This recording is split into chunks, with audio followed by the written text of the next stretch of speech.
আজ আমরা নরবরিয়া শিবের কথিত ইতিহাস তুলে ধরব আপনাদের সামনে। নাম শুনে আপনাদের কাছে একটু অদ্ভুত লাগতে পারে, নরবরিয়া শিব এটা আবার কেমন? আসলে এই শিব নরে চড়ে, তাই এর নাম হয়েছে নরবরিয়া শিব। এই শিবরাত্রিতে ভগবান শিবের একটি অদ্ভুত জগৎ থেকে ঘুরিয়ে আনবো আপনাদের, তাই সঙ্গে থাকুন আমাদের। আগামী ২৬ তারিখে এই বছরে মহাশিবরাত্রি। আমরা সবাই কম বেশি শিবের মাহাত্ম্য ও শিবলিঙ্গ সম্পর্কে অবগত। তেমনি একটি শতাব্দী প্রাচীন শিব হলো নরবরিয়া শিব, যে শিব আবার নরে চড়ে। এমন শিবলিঙ্গ হয়তো বাংলা তথা ভারতের বুকে দেখা দুষ্কর। পশ্চিমবঙ্গ তথা ভারতের পবিত্র ভূমি থেকে পথে পথে ইতিহাস সবাইকে স্বাগত জানাই। পথে পথে ইতিহাস আজকে সত্যিকারের অর্থে পথে পথে ইতিহাস খুঁজতে এসেছে টাঙ্গন নদীর ধারে নরবরিয়া শিব মন্দিরে, যেখানে প্রাচীন মন্দির এবং রহস্যময় শক্তি অপেক্ষা করছে। তাই আজ আমরা আপনাদেরকে পশ্চিমবঙ্গের দক্ষিণ দিনাজপুর জেলার কুসুমুন্ডি ব্লকের বেতাহার গ্রামের নরবরিয়া শিব মন্দিরে ভ্রমণে নিয়ে যাব, যা ভগবান শিবের প্রতি নিবেদিত একটি পবিত্র শতাব্দী প্রাচীন শিব মন্দির, যার নামের সঙ্গে অদ্ভুত অবাক করার মতো রহস্য রয়েছে।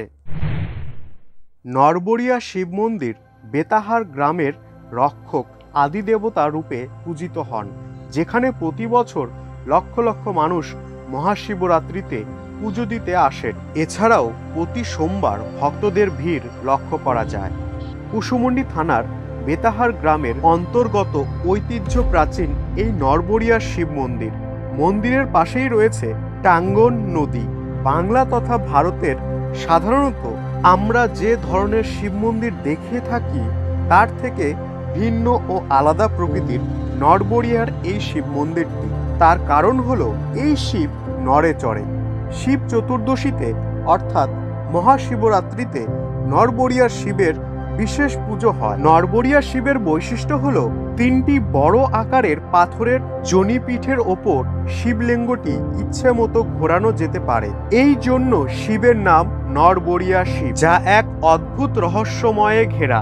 যদিও এখন আর ঘোরাতে দেয় না মন্দির কর্তৃপক্ষ, তার কারণ এখন মহাশিবরাত্রির সময় লক্ষ লক্ষ পুণ্যার্থী সবাই চায় একবার হলেও নরবরিয়া শিবের পটটিকে ঘোরানো। কিন্তু এই শতাব্দী প্রাচীন শিবলিঙ্গ তাতে যথেষ্ট পরিমাণে ক্ষতিগ্রস্ত হয়। তাই মন্দির কর্তৃপক্ষ বেশ কয়েক বছর ধরে শিবরাত্রির সময় শিবলিঙ্গটি না ঘোরানোর সিদ্ধান্ত নিয়েছেন। তবে মেলা শেষে আপনি চাইলে শিবলিঙ্গটি একবার হলেও ঘুরিয়ে দেখতে পারেন মন্দির কর্তৃপক্ষের কাছে অনুমতি নিয়ে।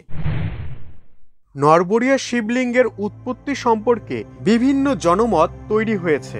এই নরবরিয়া শিব মন্দিরটি কবে কে প্রথম স্থাপন করেছে বা কবে থেকেই বা পুজো শুরু হয়েছে তা নিয়ে কিছুটা ধোঁয়াশা রয়েছে। আর যা তথ্য পাওয়া যায় তা কেবলমাত্র জনশ্রুতি থেকে। তাই এই নরবরিয়া শিবকে কেন্দ্র করে রয়েছে অনেক জনশ্রুতি।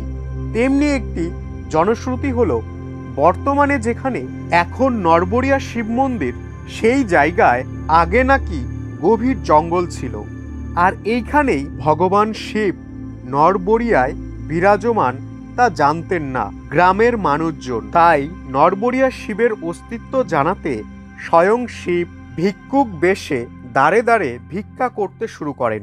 এই অঞ্চলে তখন কুমতি নামে এক নারী বাস করত, আর তার কোনো সন্তান ছিল না, যার ফলে তার সংসারে কোনো সুখ ছিল না। তখন ভিক্ষুক রূপে নরবরিয়া শিব সেই নারীকে শিবের ব্রত করতে বলেন এবং ওই জঙ্গলে গিয়ে শিবলিঙ্গে জল ঢালতে বলে। এই কথা শুনে একদিন সেই নারী বিচলিত হয়ে পড়ে, কারণ সন্তান না থাকার যন্ত্রণায় তার বাড়িতে থাকা এক প্রকার দায় হয়ে পড়েছিল।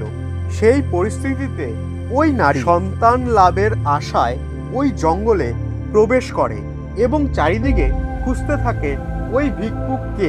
অনেক খোঁজাখুঁজি করার পর ওই জঙ্গলে হঠাৎ ওই ভিক্ষুককে দেখতে পায়, কিন্তু কিছুক্ষণের মধ্যেই সেই ভিক্ষুক হাওয়ায় মিলিয়ে যায়। আবার খোঁজাখুঁজির পর হঠাৎ দেখতে পায় এক বিশাল আম গাছের গোড়ায় একটি শিবলিঙ্গ। তা দেখে সেই নারীর মনে পড়ে গেল ওই ভিক্ষুকের শিবব্রতর কথা।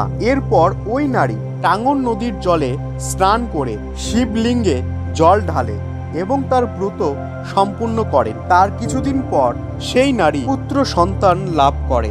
এরপর চারিদিকে ছড়িয়ে পড়ে এই নরবরিয়া শিবের কথা। ধীরে ধীরে এর মাহাত্ম্য চারিদিকে ছড়িয়ে পড়তে থাকে, যা আজও মানুষের মুখে মুখে ঘুরে বেড়াচ্ছে। দ্বিতীয় জনশ্রুতিটি হলো, বহু বছর আগে এক ব্যক্তি নরবরিয়া শিবলিঙ্গ ও তার ধনসম্পদ লুট করতে এসেছিলেন, কিন্তু সারা রাত চেষ্টা করার ফলেও সেই শিবলিঙ্গ সহ ধন সম্পদ নিতে পারেননি। কারণ তিনি শিবলিঙ্গটি উঠানোর জন্য যতটা মাটি খুঁড়ছেন ততটা মাটির তলায় চলে যাচ্ছে, যার কারণে রাগে ক্ষোভে নরবরিয়ার শিবলিঙ্গে আগুন ধরিয়ে দিয়েছিলেন। আগুনের তাপে শিবলিঙ্গটি নাকি বিকট শব্দ করতে থাকে। বাঁচার জন্য কথিত আছে যে টাঙ্গন নদীর পূর্ব দিকে থাকা মাসানকালী সেই সময় ছুটে এসে এক পা দিয়ে টাঙ্গন নদীর জলের গতিপথ রোধ করে, যার ফলে নদীর জল বাধা পায় এবং সেই জলেই নাকি নরবরিয়া শিবের আগুন নিভে যায়। আর এরপর থেকে এই মন্দিরের মাহাত্ম্য চারিদিকে ছড়িয়ে পড়ে। এই ঘটনার পরে আম গাছের নিচে থাকা নরবরিয়া শিবলিঙ্গটি কেন্দ্র করে গ্রামবাসীরা একটি শিব মন্দির তৈরি করে দেন। তৃতীয় জনশ্রুতি হলো, এই নরবরিয়া শিবলিঙ্গের একটি অন্যতম জনশ্রুতি, এই শিবলিঙ্গটি উত্তর পূর্ব কোণে হেলানো অবস্থায় রয়েছে। কথিত আছে যে পূর্ব পারে মাসান কালীর মন্দির রয়েছে।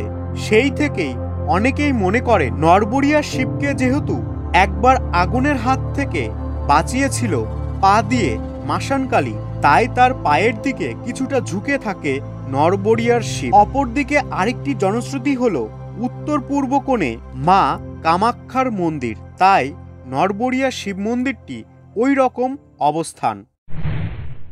ঘটনা যাই হোক না কেন, এ কথা অস্বীকার করা যাবে না যে বাকি শিবলিঙ্গের তুলনায় নরবরিয়া শিবলিঙ্গটি অদ্ভুত ও আলাদা রহস্যময়, যার জন্য মহাশিবরাত্রিতে জল ঢালতে মনে সুপ্ত বাসনা নিয়ে হাজির হন লক্ষ লক্ষ ভক্তগণ এই নরবরিয়া শিব মন্দিরে। তাদের এখনো বিশ্বাস সব বাধা বিপত্তি থেকে তাদের রক্ষা করবেন নরবরিয়া শিব। জনশ্রুতির পাশাপাশি গত 10 বছর নাগাদ নেট দুনিয়ার কল্যাণে বাবা নরবরিয়া শিবের মাহাত্ম্য দ্রুততার সঙ্গে মানুষের কাছে পৌঁছে গিয়েছে। শতাব্দী প্রাচীন এই নরবরিয়ার শিব মন্দির প্রত্যন্ত এলাকায়, কিন্তু এর যাত্রাপথ ও মন্দিরের অবস্থান আপনাদের অবশ্যই মনে জায়গা করে রাখবে। টাঙ্গন নদীর ধারে এই শিব মন্দিরটি। আমরা আশা রাখছি আপনি আমাদের সাথে এই নরবরিয়া শিব মন্দির কথিত ইতিহাস উপভোগ করেছেন। ভালো লাগলে লাইক, কমেন্ট ও সাবস্ক্রাইব করে